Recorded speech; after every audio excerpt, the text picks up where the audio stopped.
자, 투자론을 한번 보겠습니다. 121페이지.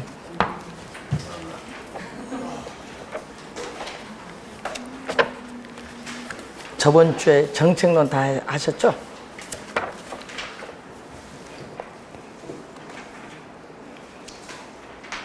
자, 121쪽으로 가겠습니다. 자, 부동산 투자에 관한 설명으로 틀린 것은 부동산은 실물자산, 부동산은 실물자산이죠. 특성과 토지의 영속성의 특성으로 인해서 가치의 보존력이 양호한 편이다. 맞는 지문이죠. 자, 2번 임대사업을 영위하는 이 법인은 건물에 대한 감가상각과 이자 비용을 세금 산정, 구할 때 비용으로 인정받을 수 있기 때문에 세금을 절약할 수 있는 절세 효과가 있습니다. 자, 세 번째, 부동산 투자자는 저당권과 전세 제도를 통해서 레버리지 등을 활용할 수 있다. 이런 저당권을 설정해서 금융기관부터 융자를 받는 거고요. 그리고 또 뭐가 있다? 지금 전세 제도를 이용해서 전세금을 안고 주택을 매입을 하는 경우죠. 자, 그리고 부동산 가격이 물가 상승률과 연동하여 상승하는 기간에는 인플레이션을 뭐한다? 방어하는 효과가 있다. 이게 뭐죠? 인플레이션 해지라고 하죠. 해지. 다섯 번째, 부동산은 주식 등 금융상품에 비해서 단기간에 현금화할 수 있는 가능성이 높다 하면 안 되고 환금성이 낮다는 단점이 있죠. 5번 정답. 장단점에 관련해서 한번 보는 내용이 되겠습니다. 자, 2번 문제와 3번 문제가 비슷한 유형인데 저희들은 2번 문제로 한번 보겠습니다. 자, 2번 문제 보시면은 부동산 투자 시에 타인 자본을 활용하지 않는 경우. 자, 타인 자본을 활용하지 않는 경우는 뭐가 돼? 전액 자기 자본으로 투자하는 경우죠. 자, 그러면 타인 자본을 활용하지 않는다. 자, 타인 자본을 활용하지 않는 경우에 1년간 자기 자본 수익률은 얼마냐? 자, 자기 자본은 지분을 의미하죠. 자기 자본 수익률은 지분 수익률. 분모는 뭐다? 지분 투자액인 뭐다? 자기 자본인데, 자, 지금 봤더니 타인 자본을 활용하지 않는 경우는 뭐죠? 지분, 자기 자본에 대해서 세전, 현금, 수지가 차지하는 비율인데 얼마죠? 지금 부동산 가격 얼마? 10억 원. 타인 자본을 활용하지 않으면 기간 쪽 부동산 가격 10억을 우선 투자를 했어요. 자, 이때 순영업 세전현금 수지는 순영업소득에서 뭐를 뺐다? 부채 서비스액을 빼주는 건데 융자를 받지 않으면 부채 서비스액은 뭐가 돼? 제로. 원리금 상환액은 제도죠. 융자를 받지 않으면. 그럼 순영업소득은 얼마냐? 1년간 거기에 순영업소득은 연 얼마? 3천만 원. 3천만 원이 있는데 또 중요한 건 1년 동안 부동산 가격 상승률이 나왔어요. 부동산 가격 상승률이 연 몇 프로? 2%. 그러면 10억 원에 연 2%를 해주면 되겠죠. 연 2%는 얼마가 돼요? 2천만 원이죠. 2천만 원에 3천만 원을 더해주면 5천이네요. 10억에 5천만 원이니까 몇 프로? 5%. 요거는 1년 동안 부동산 가격 상승에 따른 이득을 들어간 내용이죠. 자, 두 번째는 타인 자본을 뭐 했다? 이용한 경우. 타인 자본을 이용한 경우에 자기 자본 수익률은 얼마냐? 자, 타인 자본을 몇 프로 이용했다? 50%죠. 50%. 타인 자본을 50% 이용을 했을 경우에는 10억에 50%니까 대출은 5억 받았으니까 자기 자본은 얼마? 5억 원.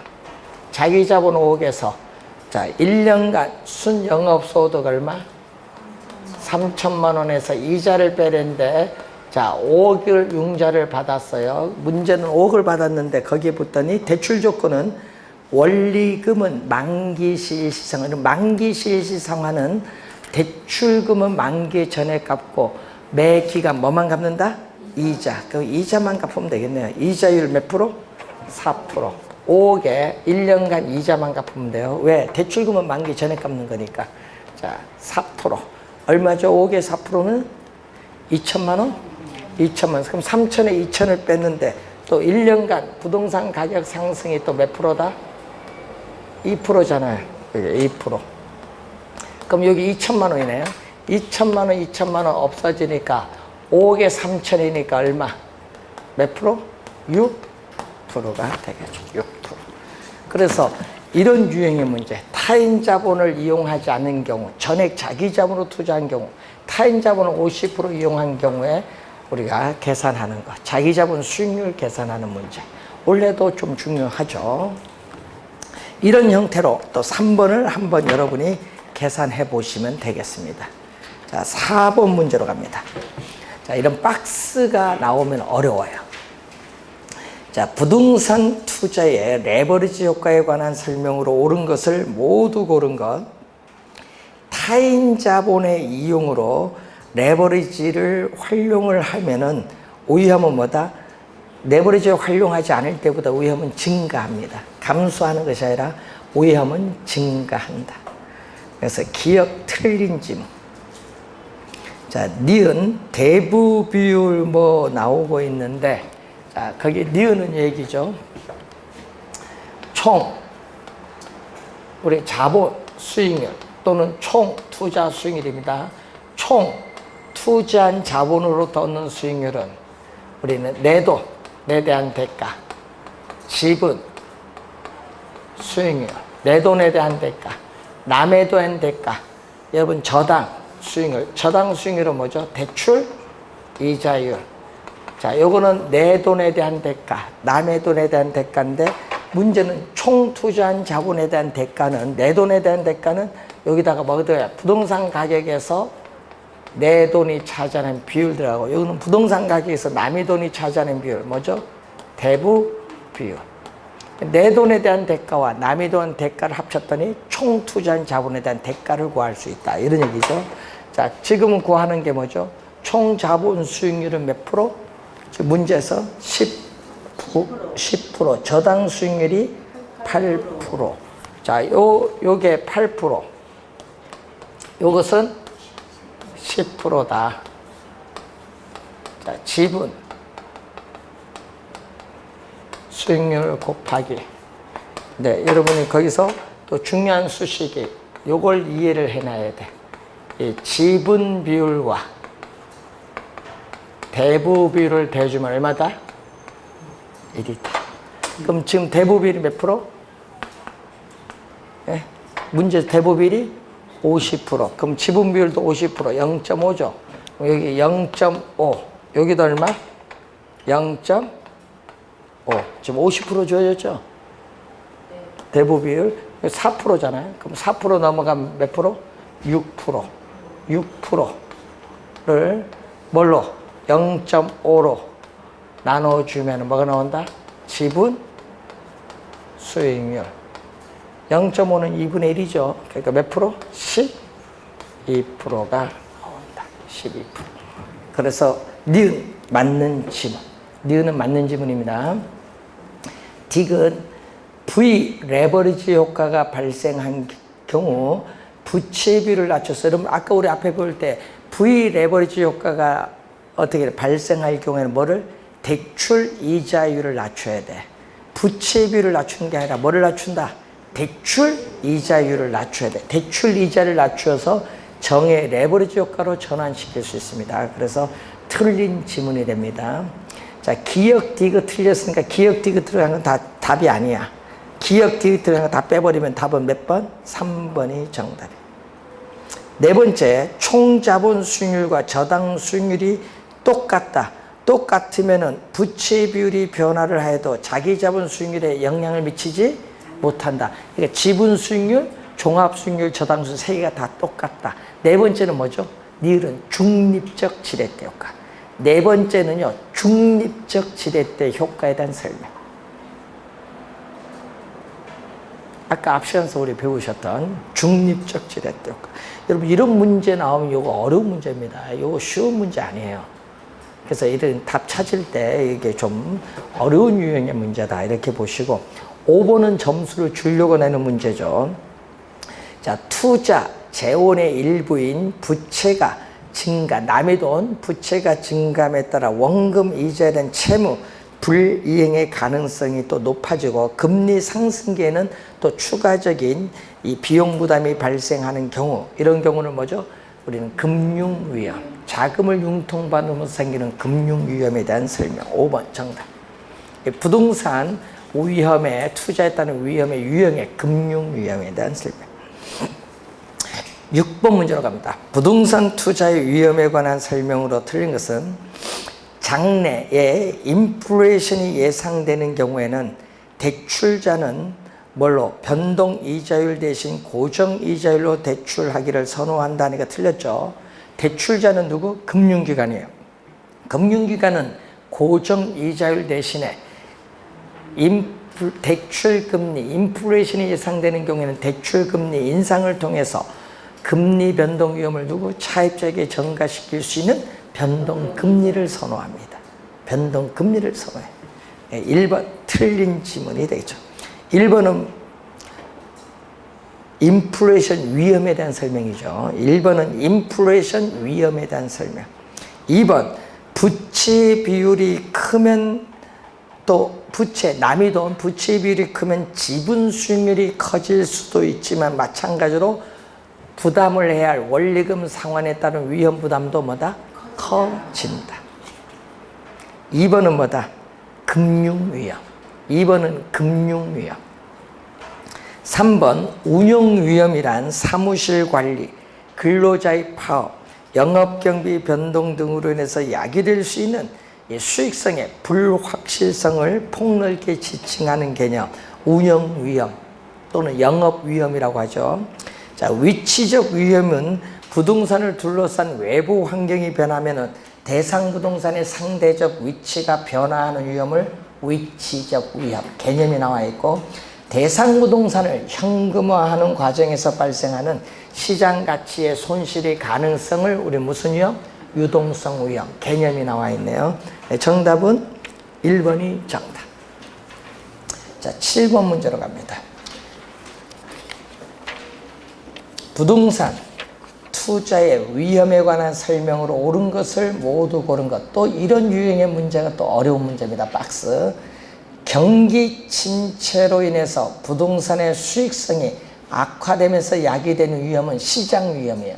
그럼 이 시장 위험은 사업상 위험에 해당한다 안 한다? 시장 위험은 사업상 위험에 해당하죠.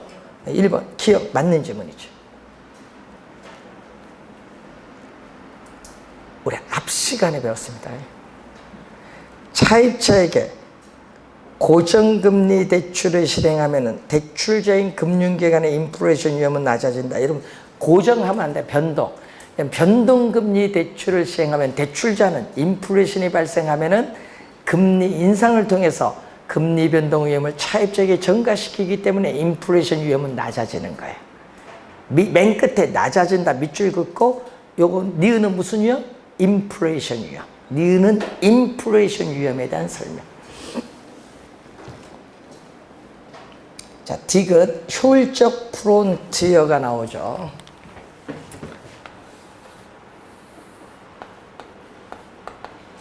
올해도 효율적 프론티어 용어는 잘 기억해야 됩니다. 위험, 기대의 수익률 평면이 주어졌어요. 자, 이렇게 주어졌죠. 효율적 프론티어.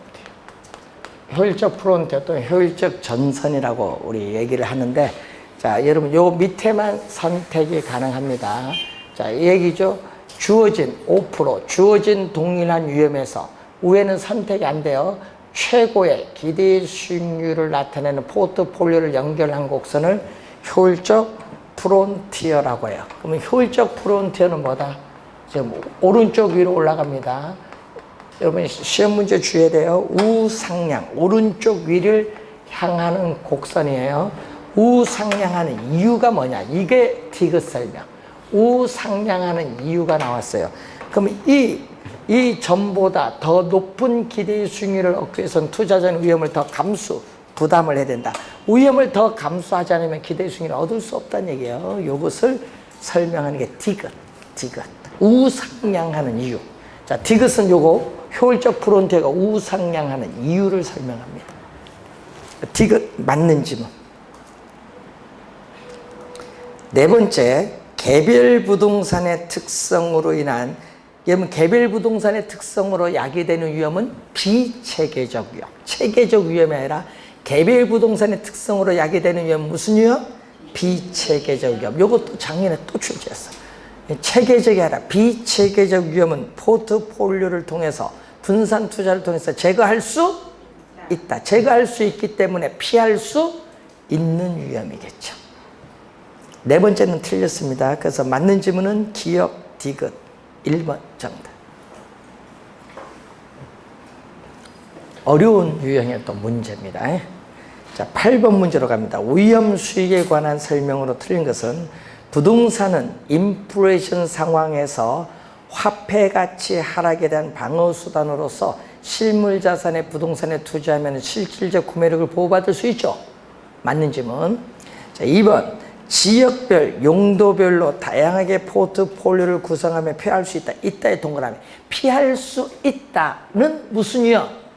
비체계적 위험. 앞에 체계적이 아니라 비체계적 위험. 2번 정답.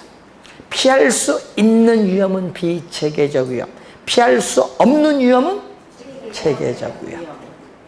시험에 작년에도 냈거든요. 체계적, 비체계적. 이걸 모르면 안 돼요. 작년에도 정답을 물었습니다. 세 번째, 오염 조정 할인율은 장래에 기대되는 수익을 현재의 가치로 환원할 때 오염에 따라 조정된 할인율을 말하죠. 야, 여러분이 아까 우리 앞에 시간에서 오염 조정 할인율을 사용할 때 부동산 가치는 부동산 소유에서 비롯되는 장래 기대되는 수익을 현재의 가치로 환원할 때 현재 가치로 환원하는 할인율로서 뭐를 사용한다? 요구 수익률을 사용한다. 이 요구 수익률이 바로 뭐죠? 오염에 따라 조정된 할인율을 말해요. 그래서 요걸 설명하는 거죠. 4번. 투자자의 요구 수익률은 체계적 위험이 증대됨에 따라 상승한다. 상승의 동그라미. 체계적 위험이 증대됨에 따라 상승합니다. 위험이 높으니까 당연히 상승하죠. 효율적 프론티어 개념, 아까 이거죠. 효율적 프론티어는 주어진 동일한 위험에서 최고의 기대의 수익률을 나타내는 포트폴리오를 연결한 곡선을 효율적 프론티어. 이게 5번 개념. 5번은 개념입니다. 효율적 프론티어의 개념. 9번 문제로 갑니다. 부동산 투자의 기대 수익률과 오염에 관한 설명으로 옳은 것은, 자, 부동산 투자안이 채택되기 위해서는 요구 수익률이 기대 수익률보다 커야 된다 하니까 틀린 질문.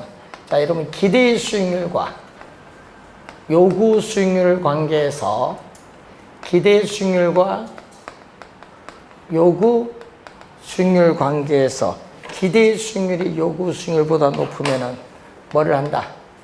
투자를 뭐 한다? 채택을 하고, 반대로 기대 수익률이 요구 수익률보다 작으면은 투자가 이루어지지 않는다. 요거죠.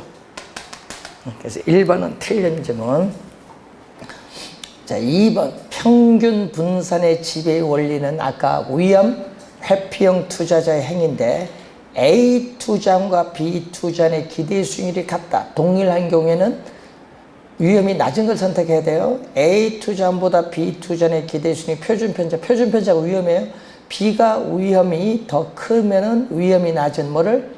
A를 선호한다. 표준편차는 위험입니다. 그래서 여러분이 기대 수익률이 동일할 때는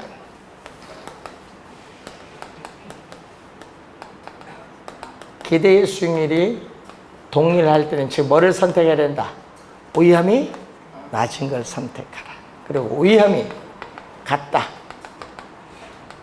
동일할 때는 기대 수익률이 높은 걸 선택하라. 이걸 뭐라고 해요? 우리는 평균 분산의 뭐라고 한다? 지배의 원리.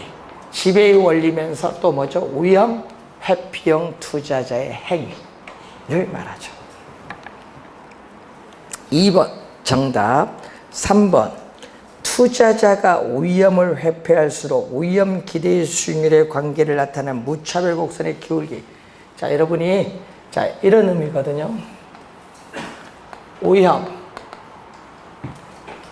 기대 수익률 평면에서 자, 오염이 제로일 때 얻을 수 있는 수익률이 무위험률이고 위험 회피형 투자자의 무차별 곡선. 자, 여러분 위험 회피형 투자자의 무차별 곡선이에요. 자, 이게 요 각도가 투자자의 위험에 대한 뭐다? 회피도. 투자자의 위험에 대한 회피도가 이 각도인데 회피도가 클수록 위험할수록 회피도가 클수록 무차별 곡선의 기울기는 뭐한다? 기울기는 요거에 비해서 요거는 뭐야? 급해진다. 맨 끝에 완만해진다가 아니라 뭐다? 급해진다. 자, 네 번째, 투자 위험과 기대의 수익률은 부의 상관관계를 갖는다. 여러분이 위험이 높을수록 수익률도 높죠. 그래서 어떻게 돼요? 일반적으로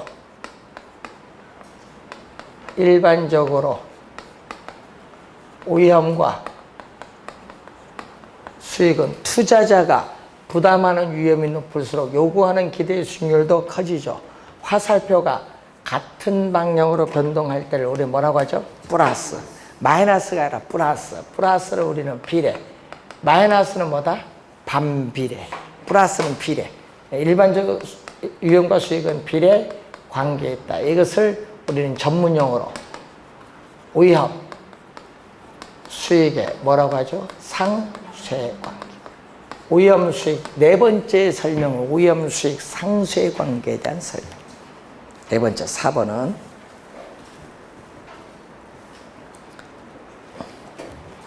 5번은 위험을 전혀 수반하지 않을 경우에 얻을 수 있는 수익률인 무위험률에다가 시장에서 증대되는 위험에 대한 대가인 할증률을 가산한 우리 요구 수익률을 위험 조정 할인율이라고 하는데, 자, 5번에 무위험률이 오르면 어떻게 돼요? 여러분, 무위험률이 뭐 2%에서 3% 오르면 요구 수익률도 또 오르죠. 무위험률이 상승하면 요구 수익률도 뭔다? 하락이 아니라 뭐 상승시키는 요인. 5번 틀린 집. 이게 바로 뭐죠? 무위험률의 크기. 요거는 뭐다? 증대되는 위험에 대한 대가. 요거는 뭐죠? 위험 할증률. 증대되는 위험에 대한 대가고, 요거는 순수한 시간에 대한 대가, 무위험률의 크기. 요 두 개를 더한 것 아니죠. 자, 10번 문제 틀린 것을 또 묻습니다. 기대 수익률이 요구 수익률보다 클 경우에는 투자니 뭐 채택된다. 맞는 지문이고, 2번 개별 부동산의 특성으로 인한 비체계적 위험은 포트폴리오 구성을 통해서 감소될 수 있죠. 자, 비체계적 뮤추얼. 항상 이걸 조심해야 돼. 비체계적이냐, 체계적이냐. 포인트는 그겁니다. 세 번째, 무위험률의 하락. 자, 이런 무위험률의 하락하면은, 요구 수익률을 뭐 하락시킨데 상승하는 거 틀렸지. 무위험률의 하락은 요구 수익률을 하락시키는 요인. 3번 정답. 수식 요걸 보는 겁니다. 네 번째, 3번이 정답이고, 투자자가 대상 부동산을 원하는 시기에 현금화하지 못할 가능성. 뭐다? 바로 유동성, 황금성 위험. 유동성 위험에 해당하는 개념. 자, 평균 분산의 지배의 원리. 아까 지금 배우는 이 평균 분산의 지배의 원리로 투자 선택을 할 수 없다. 이때는 어떤 경우? 이런 경우죠. 투자 선택을 못하는 경우. 자, 기대의 수익률이 예를 들면은 기대 수익률이 A가 B보다 높고 표준 편차의 위험도 A가 B보다 높은 경우, 자, 이 경우에는 지배의 원리를 적용할 수 없다. 자, 이 경우에는 여러분이 평균 분산의 지배의 원리를 적용할 수 없다. 이 경우에는 뭐를?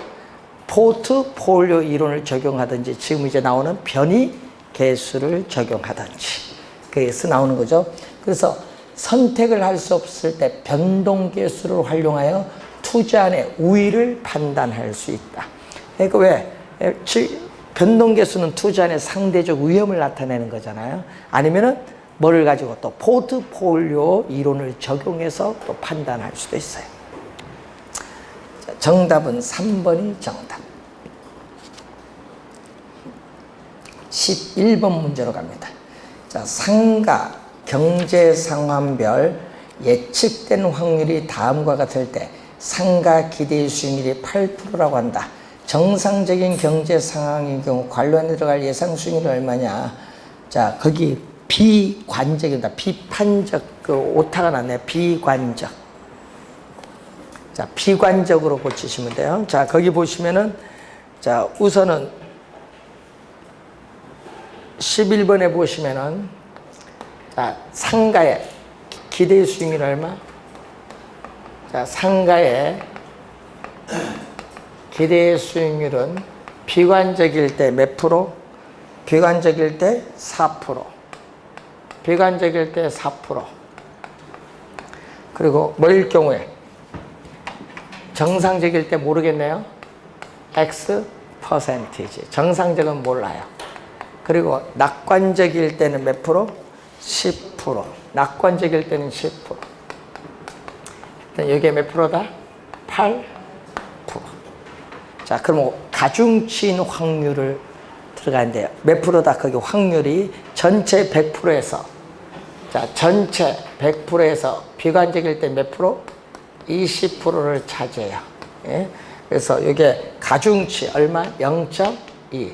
여기는 100%에서, 정상적일 때 100%에서 40% 차지하니까 몇 프로? 0.4. 낙관적일 땐 전체 100%에서 몇 프로? 40% 차지하니까 0.4. 요거 계산하면 돼. 그럼 여기 몇 프로야? 네? 0.8%. 요거는 몇 프로? 4%. 4.8 넘어가면 얼마? 3.2%죠. 자, X 프로 곱하기 0.4는 얼마? 3.2%. 양변에 얼마? 10을 곱해주면 4 곱하기 X 퍼센티지는 32%. 4로 나눠주면 48, 32. 그럼 X는 얼마? X는 얼마? 8. X는 8. 3번 정답. 요 기대 수익률, 요 수식만 쓸 줄 알면은 바로 나오는 거. 예, 이게 어려운 유형 문제는 아닌데, 약간 또 이상하게 또 출제를 했더니 또 못 푸신 분들이 많아요. 자, 상가 기대 수익률에 대한 문제입니다. 12번. 부동산 투자의 위험 분석에 관한 설명으로 틀린 것은, 부동산 우리가 투자에서 일반적으로 위험과 수익은 무슨 관계에 있다? 비례관계에 있다. 비례관계, 요거죠. 비례관계에 있다. 맞는지 뭐. 자, 2번 평균 분산 결정법은 기대 수익률의 평균과 분산을 이용해서 투자안을 선택하는 방법, 평균 분산 결정법 개념이 나와 있습니다. 자, 보수적 예측 방법은 투자 수익의 미래에 예상되는 추계치를 가능한 한 낮게 하향 추계함으로써 미래에 발생할 수 있는 위험을 상당 부분 제거할 수가 있다는 가정에 근거를 두고 있죠.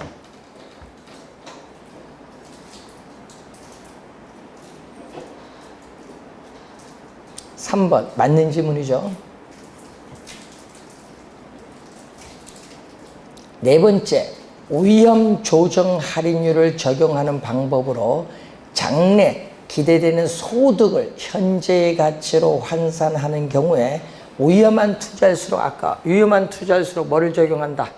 높은 할인율. 위험한 수익성 높은 할인율. 낮은 할인율이 아니라 높은 할인율을 적용합니다. 4번 정답.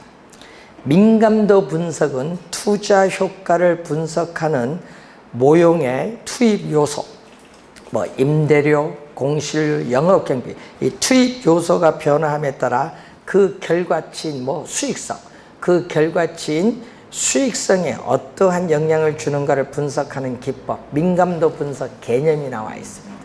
이 개념은 하여튼 시험에 자주 출제를 합니다. 자, 13번 문제로 갑니다. 포트폴리오 이론도 매년 한 문제네요. 자, 포트폴리오 이론도 매년 한 문제 출제합니다. 자, 그래서 우리 봤더니 올해는요, 지금 봤듯이 투자의 위험과 수익의 관계 중요하고요. 올해 지렛대 효과의 지분 수익이 좀 중요하고, 올해 시험은. 그리고 이제 배우는 포트폴리오 이론이 중요해요. 올해 시험에. 한 문제 꼭 출제하니까 잘 봐두시고요. 자, 13번 1번 갑니다. 인플레이션, 경기 변동 등의 체계적 위험은 분산 투자를 통해서 제거 가능하다니까 틀린 질문. 체계적 위험은 분산 투자를 하더라도 제거가 불가능합니다. 체계적 위험보다 불가능하다.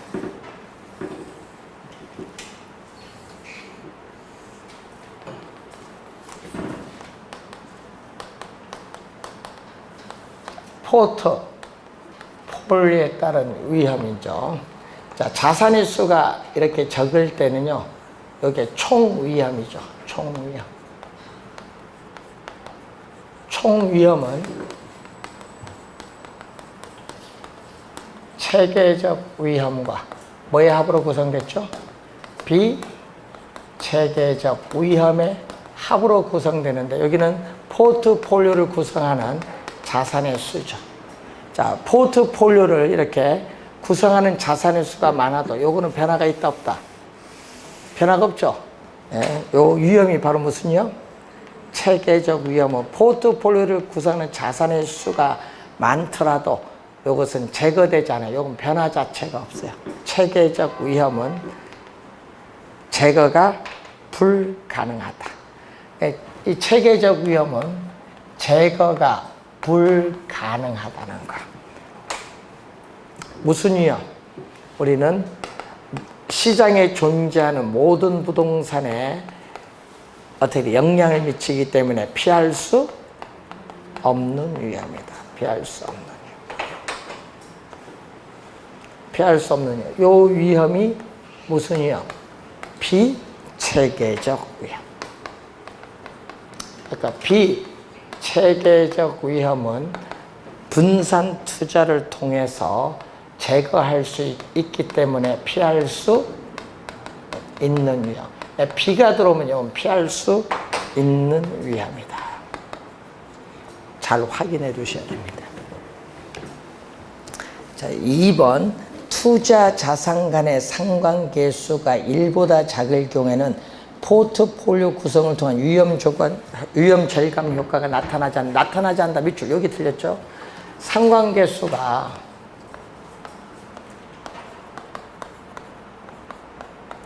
마이너스 1과 플러스 1인데 플러스 1일 때를 완전한 우리가 양의 상관관계. 자, 완전자를 붙이죠. 완전한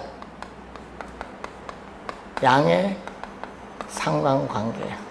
이때는 포트폴리오를 구성하여도 우리는 피할 수 있는 위험인 비체계적 위험은 제거가 불가능하기 때문에 위험 분산 효과, 위험 절감 효과가 전혀 없어요.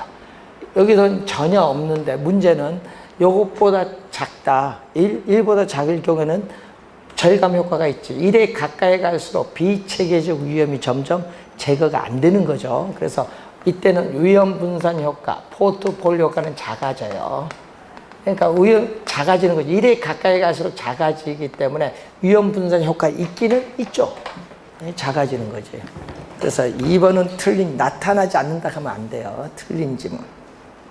3번 두 개의 투자 자산의 수익률이, 자, 밑줄, 서로 다른 방향으로 움직인다. 서로 다른 방향 밑줄. 그럼 서로 다른 방향으로 움직인다는 얘기죠. 한 자선의 수익률이 증가하면 다른 자선의 수익률은 감소해요.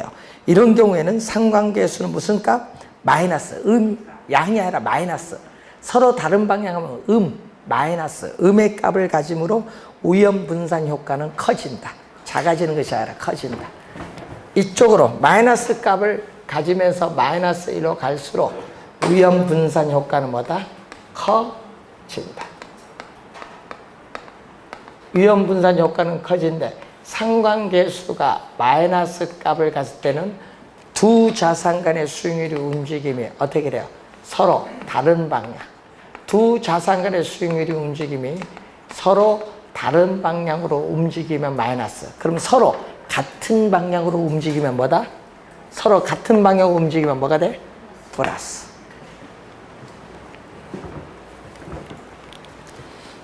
자, 4번 효율적 프론티어는 투자자의 무차별 곡선과 접하는 지점. 요거죠. 이 효율적 프론티어는 투자자의 위험에 대한 태도를 나타내는 이 무차별 곡선과 접하는 점.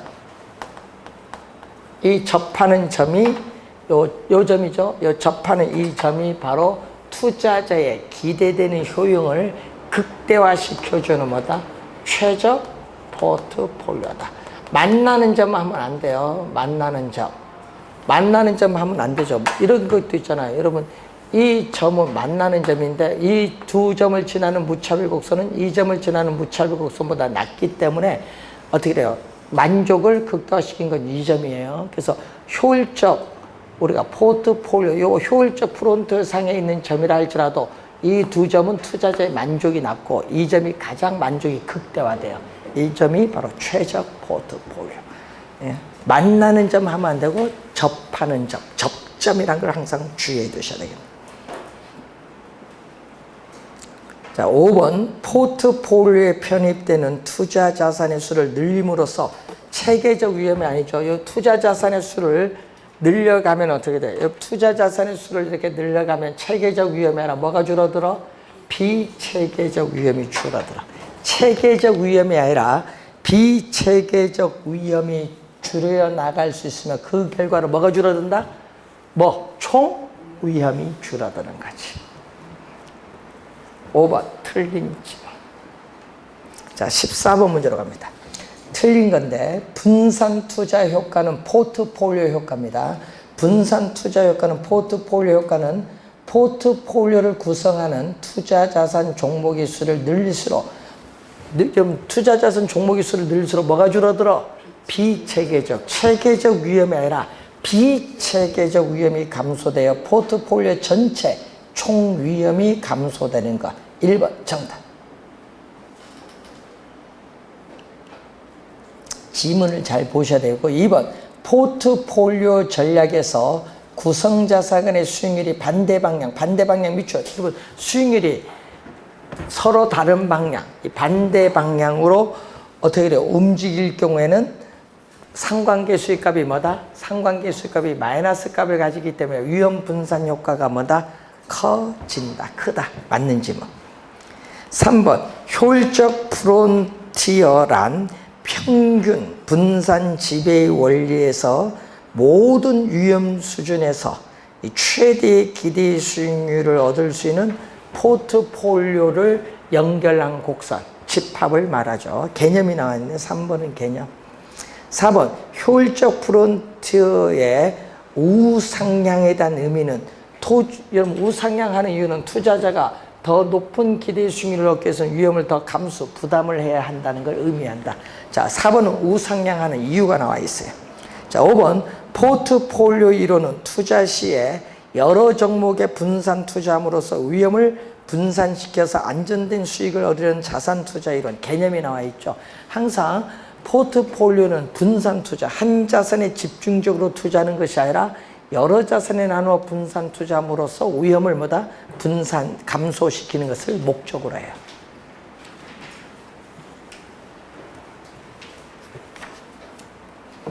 자, 15번, 16번이 포트폴리오 기대 수익률에 대한 설명인데 저는 우리는 16번 문제를 한번 보겠습니다. 15, 16 같은 유형인데, 자, 다음과 같은 조건에서 부동산 포트폴리오의 기대 수익률을 구하는데, 자, 거기서 A 부동산 보죠. A 부동산에 있어서의 기대 수익률은 얼마냐? A 부동산의 기대 수익률을 보면은 불황일 때 몇 프로? 20%. 자, 불황일 때 20%가 나오고, 그럼 황일 때, 자, 황일 때는 몇 프로? 70%가 나와요. 자, 이때 거기서 봤더니 각 경제 상황이 발생할 보면은 불황일 확률은 얼마? 40%. 불황은 전체 100%에서 몇 프로 차지한다? 40% 차지하니까 뭐가 들어와? 0.4. 그리고 황일 때는 얼마? 100%에서 60% 차지하니까 얼마? 0.6. 여기 8%죠. 8%에 요건 얼마? 76, 42를 대줬더니 몇 프로? 50%. A의 기대 수익률. 그럼 B의 기대 수익률은 얼마? B는 우리가 불황일 때 몇 프로? 10%. 황일 때 30%가 주어졌죠. 그럼 불황일 경우에 0.4 주니까 4%. 4%. 황일 때 0.6, 36, 18. 18% 더해줬더니 몇 프로? 22%가 나오죠. 그럼 포트폴리오 기대 수익률은 얼마냐? 자, 포트폴리오에 따르는 기대 수익률은 얼마냐? 자, A 부동산은 몇 프로? 50%의 기대 수익률. B 부동산은 몇 프로? 22%의 기대 수익률을 가진데, 문제는 그때 뭐죠? A 부동산의 비중 얼마? 50%. B 부동산도 얼마? 50%. 50%일 땐요, 두 개 더 해줘. 두 개 더 해줘서 반. 예? 여기 몇 프로? 여기 25%, 여기 11% 해주니까 36%가 이렇게 나오겠죠. 그래서 정답은 4번이 정답이 되겠습니다. 여러분, 요 16번이나 뭐 15번이나 뭐 똑같아요. 구하는 것은 뭐, 한번 확인을 해 보시고, 지금 우리가 확률이 다를 경우를 한번 본 겁니다. 자, 우선 포트폴리오 이론까지 했는데, 여러분 포트폴리오 이론에서 여러분이 한 문제 우선 출제를 한다는 거. 그리고 최근에 17번부터 또 화폐 시간 같은데, 여기서도 최근에 계속 한 문제씩 출제를 하고 있습니다. 29회 30회는 이론, 28회는 계산 문제, 26회도 이론. 그래서 올해도 뭐 이론이 나오지 않을까 보는데, 한번 우리 나머지 또 투자 이론의 중요 유형의 문제를 한번 다뤄보겠습니다. 자, 잠시 쉬고 시작하겠습니다.